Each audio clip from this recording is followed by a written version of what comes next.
Are you an English teacher in Colombia? If so, this video might be of your interest. We will discuss today the importance of the basic right of learning English in primary schools in Colombia and the advantages you can have as a teacher if you fully know them. You might be wondering, what do BRLE mean? Well, they stand for Basic Rights for Learning English, which are a fundamental tool to ensure the quality of the teaching given to children at schools, specifically at elementary school level. They help to describe the skills and the knowledge that students must learn and develop specifically in the English language from kindergarten to the 5th grade of primary education in Colombia. However, they come in handy in private contexts too. So, why are these basic rights actually important for us teachers? Well, in the very first place, they provide progressive evidence of the communicative skills in English during the elementary training year. That means that during the whole academic year, you can actually collect evidence that help you make a wise decision about the assessment, evaluation, and planning purposes of your class. Second, they help teachers to choose the topic to teach and to plan classes accurately, so that your classes aren't not that advanced that students are lost, neither too easy that they don't even think about what they are learning. Number 3. Although they are numbered, they don't need to follow any specific sequence and they can be developed randomly. Basically, because they are both equally important in our class, and if you think about it, during the whole year you actually apply them all. And finally, considering them helps students to achieve their linguistic goal, to reach a B1 level once they have finished the last grade of high school. Yeah, that sounds too idealistic. However, that is your job as teacher. Make them fulfill their academic goals. It is necessary to know that when we talk about these basic rights for learning English, we also talk about the skills that we need to develop, especially when we talk about teaching English to kids. There are 6 important skills to develop with children in the classroom: listening, reading, writing, speaking, and monologue. Our sixth skill is going to be grammar. However, we are not going to treat it independently as it is included and transversalized in all the previous skills. Skills in a language can be receptive or productive. Receptive skills have to do with the receiving of useful information, and the productive skills deal with the creation of a product with the language received. Receptive skills are listening and reading, and their material include audios, songs, videos, short texts, and stories. The productive skills deals with the production of writing, speaking, and monologue, and even non-verbal language. For example, if you ask your students to sit down, they will sit down even if they don't speak, but they are proving you that they understand your command. As we know now, reading is one of the language skills. It is a receptive skill, like listening. This means it involves responding to text rather than producing it. Very simply said, we can state that reading involves making sense of the written or even a graphic text. To do this, we need to understand the language of the text at a word level, meaning we need to identify those words and their meaning. Sentence level, that means a knowledge of grammar. And whole text levels, that means connection between vocabulary, grammar, cohesion, and coherence. We also need to connect the message of the text to our own knowledge of the word. Listening is one of the language skills, like reading, writing, and speaking. Listening is a receptive skill, as it involves responding to the language orally rather than producing it. Listening involves making sense of the meaningful sounds of language. We do this by making use of the context, the language we know, the sounds of the phonemes, and our knowledge of the world. This skill involves understanding spoken language. And as you know, spoken language is totally different from written language. Spoken language usually disappears as soon as it is spoken. Sometimes it is spoken fast and sometimes it is slow, with or without pauses. Writing is a productive skill. It involves communicating a message by making signs on a page. To write, we need to have an idea to communicate, and usually someone to communicate it to. We also need to be able to form letters and words, to join these together to make sentence or a series of sentences that link together and to communicate our message in such a way as to get our message across. As we mentioned before, grammar is absolutely included and transversalized in this skill. Speaking and monologue are two productive skills. We can see that they both involve a lot more than just using grammar and vocabulary in speech. When we speak, we constantly have in mind the person we are speaking to and our wish to communicate our meaning successfully to them. We use interactive strategies to help us achieve this. These include using body language such as gestures, eye contact, facial expressions, and movements to put our message across more strongly and clearly. But remember, this tutorial focuses on the basic rights for learning English, not on the skills. They are closely related, but they are not the same, so we are not going to confuse both concepts. Let's describe the difference between skills and basic rights for learning. Take into account that skill is a synonym of ability. We have the ability to develop certain tasks. For example, students are able to listen to an oral text and they understand simple details.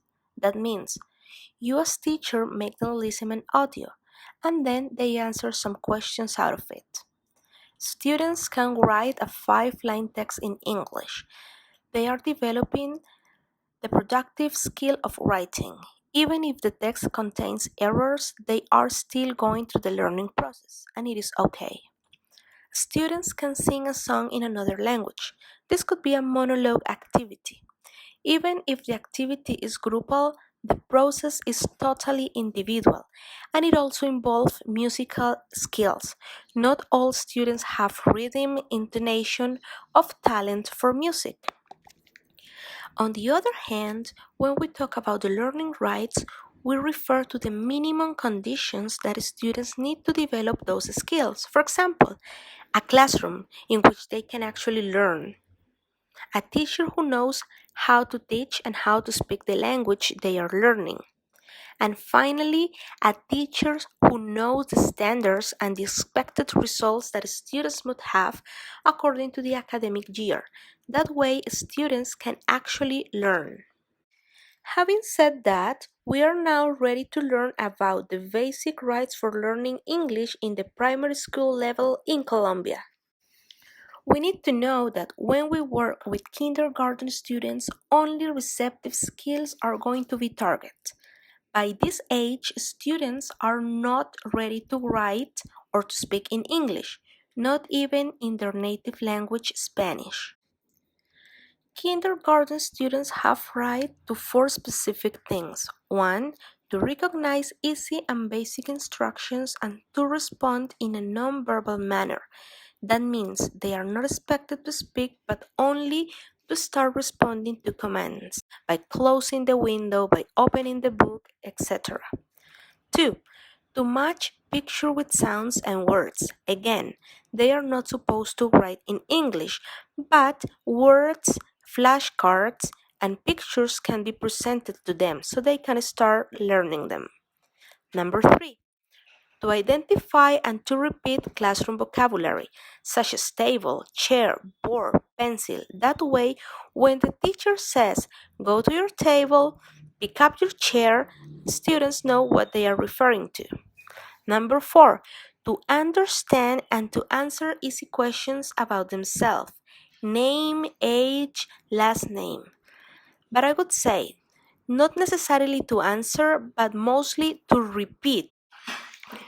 First graders are expected to provide verbal answers to basic instructions. They can also state basic sentences. Of course, all of this with the help of the teacher. They can organize a basic and easy story little by little. Errors and Spanish are of course allowed. And finally, they can answer basic information about themselves and their family. For example, my name is Paula and my mother is Maria. Both receptive and productive skills start to become more evident in the second grade. By this level, students can express basic ideas about things they know in English and in Spanish with the help of the teacher. They can recount a story they already know, trying to use connectors with the help of the teacher also. They can exchange personal and family information to teacher or to other students in a very basic way. And finally, they can talk about easy topics about their context, for example, their pets, their house, their favorite food, etc. Spanish needs to be allowed in the classroom. Third grade students' cognitive skills are way more developed now, both in English and in Spanish. As you can see, all the skills, receptive and productive, are fully involved. Students of third grade have the rights to understand the details of a text with the aim of describing it shortly. Also, they are supposed to know how to summarize a text. It could be written or oral. Students can create their own opinions about easy topics of their interest, both in English and in Spanish.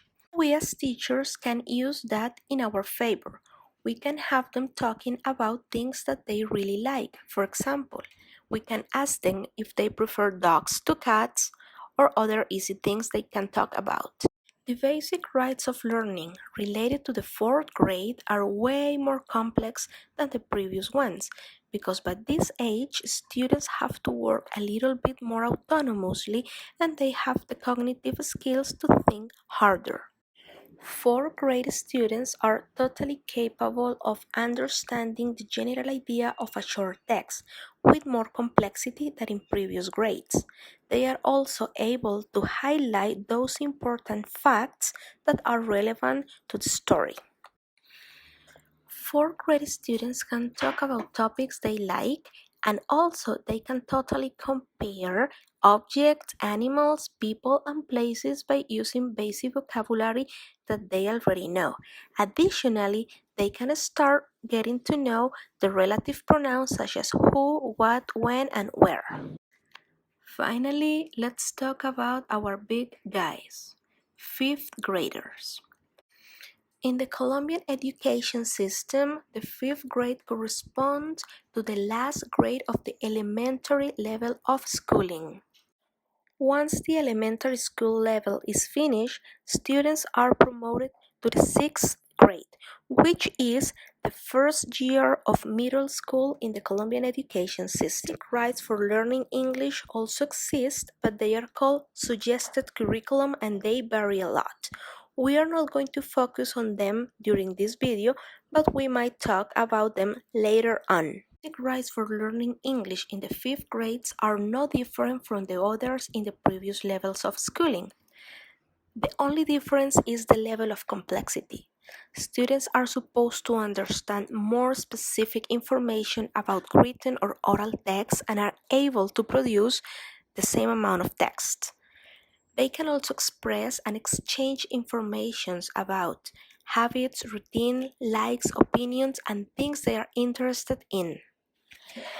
Now that you know about the basic rights for learning English, I hope that you start using them with your students in your classroom. I hope that this video has been useful for you and for your teaching performance. Thanks for watching and remember, your students with your help have all the potential to learn a new language. Please check these links out for further information about the topic.